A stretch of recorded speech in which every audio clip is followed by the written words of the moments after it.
नमस्कार, आपण पाहत आहात बहुजन हिताय न्यूज, जनसामान्यांचा बुलंद आवाज।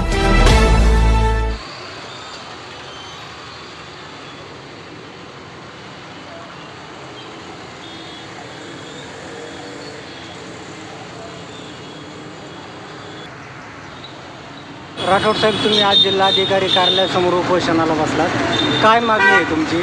आमची महत्त्वाची मागणी म्हणजे राष्ट्रीय मागासवर्गीय वित्त विकास महामंडळ नवी दिल्ली यांच्याकडून वसंतराव नाईक महामंडळाला कर्ज घेण्यासाठीची राज्य शासनाने 2014मध्ये आम्ही काढून घेतलेली आहे, ती आम्ही पूर्ववत घेऊन वसंतराव नाईक महामंडळामार्फत 1 ते 10 लाखापर्यंतची पूर्वी चालू असलेली योजना पूर्ववत चालू करण्यात यावी। याशिवाय 1 ते 35 लाखाची नवीन योजना चालू करण्यात यावी आणि यासह इतरही आमच्या मागण्या आहेत। यापूर्वी तुम्ही विभागीय आयुक्त कार्यालयासमोर जवळपास 2-2.5 महिने उपोषण केलं आहे, तुमच्या त्यावेळेसही मागण्या होत्या, त्याच्यातल्या किती मागण्या मान्य झाल्या?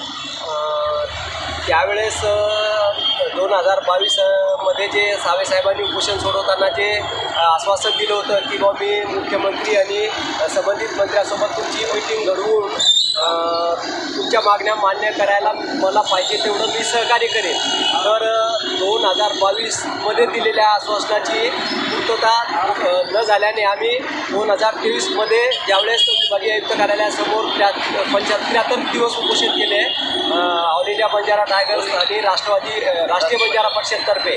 त्यावेळेस आमची नागपूरला माननीय मुख्यमंत्री महोदयांसोबत मीटिंग झाली, मात्र त्या मीटिंगमध्ये बंजारा शिष्टमंडळाला जे आश्वासन देण्यात आलं त्याची अंमलबजावणी न झाल्याने आम्हाला आज परत आमरण उपोषणाला बसावं लागतं। म्हणजे याचा अर्थ तुमचा सरकारवर विश्वास नाही?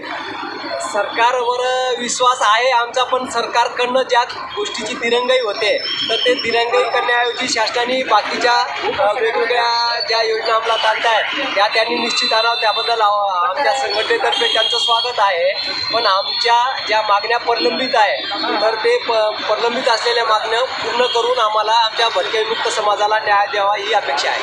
नाही, यापूर्वी तुम्ही शासन स्तरावर कुठं पाठपुरावा केला या मागण्या? शासन स्तरावर आम्ही 14 पासून आजपर्यंत जवळपास 300 ते 350 आंदोलनं झाले असतील आमचे।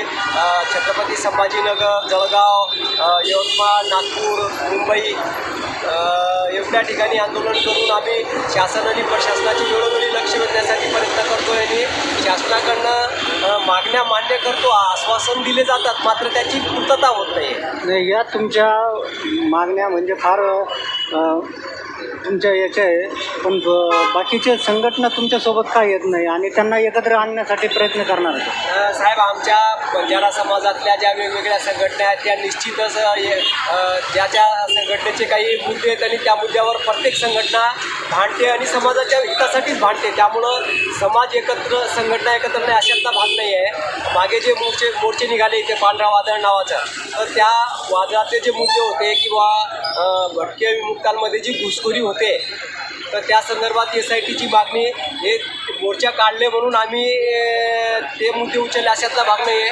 आम्ही यापूर्वीपासूनच भटक्याविमुक्तामध्ये जी घुसखोरी झालेली आहे तर ती घुसखोरी थांबवून दोषींविरुद्ध कारवाई करावी म्हणून आम्ही वेळोवेळी आंदोलनं केलेली आणि आमचा मुद्दा तो खूप पहिल्यापासून आहे।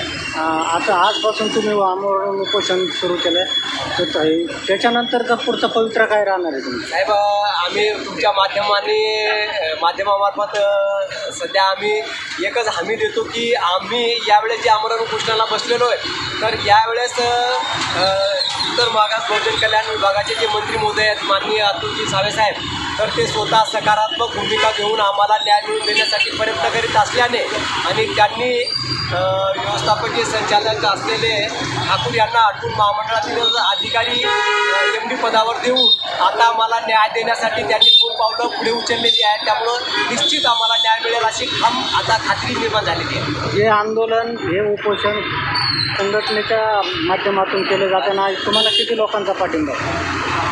आमचं उपोषण ऑल इंडिया बंजारा टायगर्सतर्फे उपोषण आहेत आणि आम्ही या ठिकाणी जे बसलेलो आहोत हे जे पदाधिकारी आहेत तर हे प्रत्येक पदाधिकारी जर आम्हाला मॉब जमवायचं ठरवलं तर 2-2, 4-4 हजार लोक आणू शकणारे पदाधिकारी आहेत, त्यामुळं किती लोकांचा पाठिंबा आहे म्हणण्यापेक्षा आम्ही संपूर्ण भटक्याविमुक्तांच्या पाठिंब्याने आंदोलन करीत आहोत. प्रशासनाला काय आव्हान करणार?